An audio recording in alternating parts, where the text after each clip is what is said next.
तो आज हम लोग पढ़ेंगे कि क्लास 10th की फर्स्ट फ्लाइट बुक के चैप्टर नंबर 5 को, जिसका नाम है ग्लिम्स ऑफ इंडिया, यानी कि भारत की झलक। और इसमें है हमारे 3 छोटे छोटे लेसन्स, और जिसमें से पहले लेसन का नाम है ए बेकर फ्रॉम गोवा, और हमारे दूसरे लेसन का नाम है कूर्ग, और हमारे तीसरे लेसन का नाम है टी फ्रॉम असम। तो इन्हीं तीनों लेसन्स में हमें हमारे प्यारे भारत की एक छोटी सी झलक देखने को मिलेगी। तो यहाँ पर बच्चों हमारा जो सबसे पहला लेसन है इस 5 लेसन में, तो उसका नाम है ए बेकर फ्रॉम गोवा। तो आज हम लोग इसी को पढ़ते हैं। तो आप लोग जब गोवा का नाम सुनते हैं तो बड़ी ही मस्ती का माहौल बन जाता है, लेकिन आज हम लोग मस्ती की बात नहीं करेंगे। आज हम लोग करेंगे गोवा की एक स्पेशल चीज़ के बारे में, जो कि है गोवा की ब्रेड। और आप लोगों को तो पता ही है कि गोवा में ब्रेड है वो बड़ी ही फेमस है। ब्रेड मतलब डबल रोटी, तो ये बड़ी ही फेमस है गोवा में। तो हम लोग सबसे पहले जानते हैं ये जो ब्रेड है वो गोवा में सबसे पहले कहाँ से आई, कौन इसको लाया। तो आप लोग ये भी जानते हैं कि अंग्रेजों ने हमारे भारत पर कई सालों तक राज किया। तो उसी प्रकार से जो पुर्तगाल वासी थे, यानी कि जो पुर्तगाल के लोग थे, उन्होंने भी हमारे भारत पर कई साल तक राज किया। तो उन्होंने सबसे पहले राज किया था हमारे कहाँ पर, गोवा में। और उनको खाना पसंद थी ये ब्रेड, यानी कि डबल रोटी। तो उन्हीं लोगों ने, यानी कि पुर्तगाल के लोगों ने सबसे पहले गोवा में डबल रोटी बनाना शुरू किया और फिर खाना शुरू किया। तो उसी टाइम से, पुर्तगालियों के टाइम से ये जो ब्रेड है गोवा में बहुत ही फेमस है। और यहाँ पर जो इस ए बेकर फ्रॉम गोवा के जो लेखक हैं, वो अपने बचपन के दिनों को याद करते हैं और हमें बताते हैं कि कैसे वो ब्रेड लेने के लिए जाते थे और कौन उनके घर पर ब्रेड लेकर है वो आता था, और किस प्रकार से वो बिना मंजन किए ही ब्रेड को खाते थे। तो ये लेसन है बड़ा ही मज़ेदार होने वाला है। तो चलिए जल्दी से इसको रीड करते हैं। तो ए बेकर फ्रॉम गोवा के राइटर का नाम है लूसियो रोड्रिग्यूज। तो आइए अब हम लोग पढ़ते हैं। This is a pen portrait of a traditional Goan village baker who still has an important place in his society। तो यहाँ पर बच्चों पेन पोर्ट्रेट का मतलब होता है चित्रण, और ट्रेडिशनल का मतलब होता है पारंपरिक, और गौन एक गांव का नाम है। और यहाँ पर लिखा है बच्चों ये बेकर। तो अब आप लोग बेकर को तो जानते ही हैं। बेकर एक ऐसा आदमी होता है जो बेकरी का काम करता है। बेकरी का काम मतलब जो केक बनाता है, ब्रेड बनाता है, टोस्ट बनाता है, उसी को तो हम लोग क्या बोलते हैं, बेकर बोलते हैं। तो यहाँ पर बच्चों इसका मतलब हुआ कि एक पारंपरिक गांव जिसका नाम है गौन, तो एक पारंपरिक गौन गांव के एक बेकर का चित्रण किया गया है, जिसका अभी भी अपने समाज में बहुत ही महत्वपूर्ण स्थान है। तो आइए अब हम लोग देखते हैं कि कैसा एक बेकर का अपने समाज में महत्वपूर्ण स्थान है। तो यहाँ पर है बच्चों हमारी कहानी कुछ इस प्रकार से शुरू होती है। Our elders are often heard reminiscing nostalgically about those good old Portuguese days, the Portuguese and their famous loaves of bread। तो यहाँ पर बच्चों our elders यानी कि हमारे बुजुर्ग अक्सर उन पुराने बेहतरीन पुर्तगाली दिनों को याद करते हुए सुने जाते हैं। यानी कि जो हमारे बुजुर्ग हैं वो पुर्तगाली दिनों को याद करते हैं। तो वो पुर्तगालियों को याद करते हैं, और पुर्तगालियों की जो फेमस लोव्स ऑफ ब्रेड, यानी कि जो उनकी बहुत ही फेमस डबल रोटी होती थी, उसको भी वो याद करते हैं। तो यहाँ पर चलिए बढ़ते हैं हम लोग आगे। Those eaters of loaves might have vanished but the makers are still there. तो यहाँ पर बच्चों राइटर आगे कहते हैं कि दोज ईटर्स, ईटर्स मतलब ब्रेड को खाने वाले, डबल रोटी को खाने वाले। तो डबल रोटी को खाने वाले जो ईटर हैं वो अभी बेनिस हो गए हैं, लेकिन बनाने वाले हैं वो अभी भी मौजूद हैं। तो बेनिस क्यों हो गए हैं, गायब क्यों हो गए हैं? क्योंकि आप लोगों को तो पता ही है पुर्तगाली अब हमारे देश को छोड़ करके चले गए हैं, है ना। हम लोगों ने उन्हें मार मार के भगा दिया है। तो भले ही यहाँ पर क्या जो डबल रोटी खाने वाले हैं वो क्या हो गए हों, चले गए हों। क्योंकि उनको क्यों कहा गया खाने वाले? क्योंकि जो पुर्तगाली हैं वो लोग ही गोवा में सबसे पहले किसको, डबल रोटी को लाए थे, ब्रेड को लाए थे, इसलिए कहा गया उनको खाने वाले। तो वो भले ही चले गए हों, यहाँ से गायब हो गए हों, लेकिन बनाने वाले अभी भी यहीं पर हैं, क्योंकि अब बनाने वाले भारतीय हो गए हैं, वो सीख गए हैं बनाना, इसलिए वो हैं। आगे, we still have amongst us the mixers the moulders and those who bake the loaves. तो यहाँ पर बच्चों आगे राइटर कहते हैं कि हमारे बीच में अभी भी ऐसे लोग हैं जो ब्रेड में आटा मिलाते हैं और उन्हें सांचे में बनाते हैं, यानी कि ब्रेड बनाने वाले अभी भी हमारे पास में मौजूद हैं। यहाँ पर आप लोग देखिए इस चित्र में ये कि जो आदमी है वो क्या बना रहा है, ब्रेड। तो सबसे पहले इसने यहाँ पर ये आटा है, उसको आटे को बढ़िया से मार लिया, उसको गूंथ लिया, और फिर यहाँ पर ये क्या बना रहा है, ब्रेड, और बना बना को ऐसे इनको रखते जा रहा है। फिर यही ब्रेड है, यहाँ पर ये जो फर्नेस है, जो भट्टियां हैं, ऐसा इनमें इनको सेका जाता है और सेक करके बढ़िया इनको फिर ऐसे मार्केट में बेचा जाता है। देखिए कितनी प्यारी सी बिल्कुल टेस्टी लग रही है ना ये। तो चलिए पढ़ते हैं आगे। तो यहाँ पर है बच्चों हमारे पास में those age old time tested furnace still exist. तो यहाँ पर बच्चों राइटर कहते हैं कि वे जो पुराने जमाने की जो फर्नेस हैं, फर्नेस मतलब होता है भट्टियां, जो पुराने जमाने की जो भट्टियां हैं वो अभी भी मौजूद हैं। तो यहाँ पर आप लोग देखिए ये चित्र में जो दिखाई है ना, ये क्या है, एक फर्नेस, एक भट्टी है। तो ये पुराने जमाने की है और अभी भी गोवा में मौजूद है। आगे, the fire in the furnace has not yet been extinguished. और जो भट्टियों की जो आग है वो अभी भी बुझी नहीं है, यानी कि अभी भी भट्टियां हैं वो कायम हैं। The third and jingle of traditional bakers bamboo hearing his arrival in the morning can still be heard in some places. तो यहाँ पर आगे राइटर कहते हैं कि वह पारंपरिक बेकर के डंडे की खटखट, जो थर्ड मतलब होता है क्या बच्चों, थर्ड मतलब होता है जो बेकर हैं वो डंडा लिए रहते हैं। तो यहाँ पर पुराने टाइम पर देखिए आप लोग, ये जो एक बेकर है और यहाँ पर एक ये जो बम्बू का, बम्बू मतलब ये बांस का एक जो डंडा लिए रहता है, तो इसके थड की यानी कि इसको ठोकने की जो आवाज आती है और जो घंटियों की आवाज आती है वो बहुत ही पारंपरिक है। और सुबह के टाइम में उसके आने की हमें जो सूचना है वो कई जगहों पर इसी से मिल जाती थी। यानी कि जो ये अपना ये जो बम्बू का लठ है इसको ठोकते हुए आता था और हमें इससे पता चल जाता था कि जो बेकर है वो आ गया है, यानी कि हमें मॉर्निंग का पता चल जाता था। ठीक है, आगे, may be the father is not alive but the son still carries on the family profession. तो यहाँ पर आगे राइटर कहते हैं कि जिनके फादर अभी भी नहीं हैं लेकिन उनके जो सन हैं वो अभी भी अपने घर के जो पारंपरिक जो काम है उनका, यानी कि जो ब्रेड बनाने का काम है, जिनके पापा नहीं हैं तो उनके लड़के हैं वो सीख गए हैं और वो उसी काम को आगे बढ़ा रहे हैं। These bakers even today known as pader in Goa. और यहाँ पर जो बेकर हैं उनको अभी गोवा में पैडर के नाम से जाना जाता है। किसके नाम से जाना जाता है बच्चों?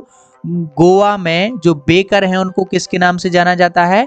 पैडर के नाम से जाना जाता है। ठीक है, चलिए देखते हैं आगे। तो यहाँ पर है बच्चों हमारा, during our childhood in Goa the baker used to be our friend, companion and guide.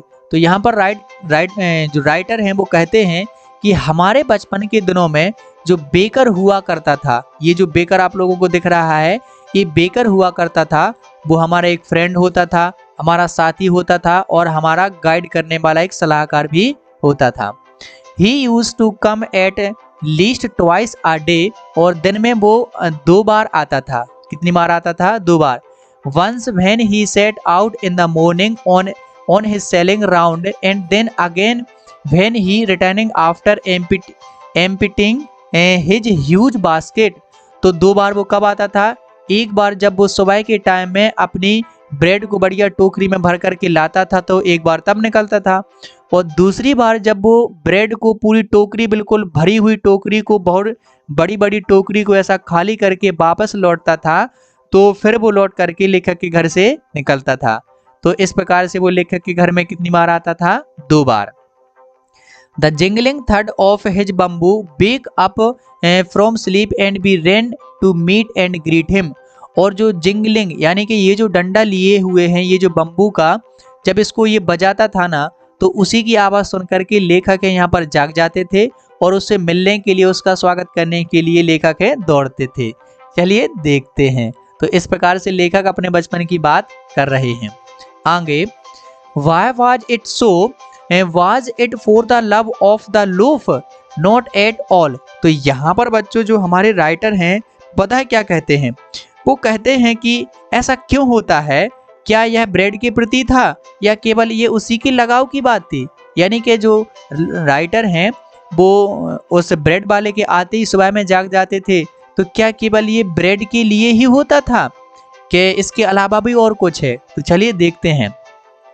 The loaves were bought by some Peskin और Baskin। तो यहाँ पर जो पेस्किन और बेस्किन हैं, ये बच्चों दो नौकरों के नाम हैं। नौकरों के नाम होते थे पेस्किन और बेस्किन। किन के नाम है बच्चों? ये नौकरों के, ठीक है। सर्वेंट के नाम है पेस्किन और बेस्किन। तो फिर से पढ़िएगा मेरे साथ। The loaves were bought by the some पेस्किन और बेस्किन, the maid servant of the house what belonged for were those bread bangles which we chose carefully। तो यहाँ पर बच्चों राइटर कहते हैं कि जो लोव्स हैं, जो ब्रेड हैं, वो तो हमारे नौकर ही घर के अंदर लाते थे, तो फिर हम क्यों भागते थे? तो ये भागते थे एक स्पेशल प्रकार की, जो कि एक ब्रेड बेंगल्स होती थी, मतलब एक चूड़ीदार ऐसी एक गोल गोल ब्रेड होती थी। कैसी होती थी? एक ऐसी गोल गोल ब्रेड होती थी, उसी के लिए ये भागते थे। जैसा कि आप लोग यहाँ पर देख रहे होंगे इस चित्र में, ये जो गोल गोल ब्रेड डली हुई है, इसी के लिए लेखक भागते थे, ठीक है। और इसको वो बड़ी ही सावधानी से चूज करते थे अपने लिए। Sometimes it was sweet bread of special make. और कभी कभी ये बहुत ही स्वीट होती थी, बहुत ही मीठी होती थी। चलिए देखते हैं आगे। तो यहाँ पर है बच्चों, ये कलर कहाँ गया भाई? The baker made his musical entry on the scene with the Jhang Jhang sound of his specially made bamboo stuff।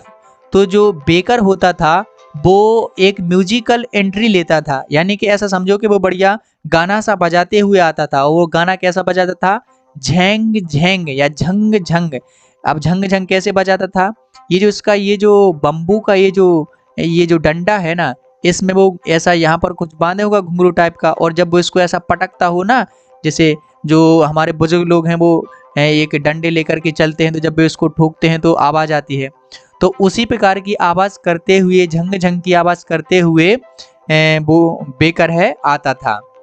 आगे, one hand supported the basket and his head and other banged the bamboo on the ground he would greet. तो यहाँ पर एक हाथ से वो अपनी basket को साधे हुए रहता था, यानी कि ये जो बास्केट है, जब ये अपने सिर पर रख लेगा तो एक हाथ से इस बास्केट को क्या करे रहता था? वो साधे रहता था, उसको पकड़े हुए रहता था, और दूसरे हाथ में अपना ये जो बम्बू का ये जो लठ है, इसको लिए हुए बढ़िया ठोकता था। आगे, ही वुड ग्रीट, आगे है बच्चों, he would greet the lady of the house with good morning and then place his basket on the vertical bamboo. तो सबसे पहले वो जो घर की जो लेडी होती थी, यानी कि जो महिला होती थी घर की, उनको वो गुड मॉर्निंग कहता था, और गुड मॉर्निंग कहने के बाद वो अपनी बास्केट को, यानी कि जो अपनी टोकरी थी, उसको वो उस बम्बू पर, यानी कि जो उस बांस का ये जो लठ होता था, उसी पर वो बढ़िया उस टोकरी को रख लेता था। We kids would be pushed aside with a mid rebuke and the loaves would be divided to the delivered to the servant। तो यहाँ पर बच्चों राइटर कहते हैं कि हम बच्चों को पीछे की ओर धकेल दिया जाता था, और जो लोव्स हैं वो नौकरों के द्वारा डिलीवर किए जाते थे, यानी कि नौकर हैं वो लेकर के आते थे। But we would not give up, लेकिन हम इतनी जल्दी हार नहीं मानते थे। We would climb a bench और the parapet and peep into the basket. तो ये क्या करते थे, जब इनको पीछे धकेल दिया जाता था तो ये बढ़िया बेंच पर ऐसे चढ़ जाते थे और फिर वहीं से बास्केट में झांकते थे। तो यहाँ पर ये झांक रहे हैं ना, ऐसे ही लेखक हैं वो झांकते थे बास्केट में, कह रहे क्या क्या लाए हैं। Somehow I can still recall the typically fragrance of those loaves। और यहाँ पर राइटर कहते हैं कि मुझे अभी भी उनकी फ्रेग्रेंस याद है, यानी कि जो डबल रोटियां होती हैं उनकी अभी भी लेखक को फ्रेग्रेंस, यानी कि खुशबू उनकी अभी भी उनको याद है। तो आगे देखते हैं कि क्या कहते हैं writer. Loaves for the elders and the bangles for the children. तो जो लोफ्स हैं यानी कि जो डबल रोटियां हैं वो मिलती थी बड़ों को, और जो बेंगल्स हैं यानी कि जो चूड़ीदार शेप वाली जो ब्रेड होती थी वो मिलती थी बच्चों को।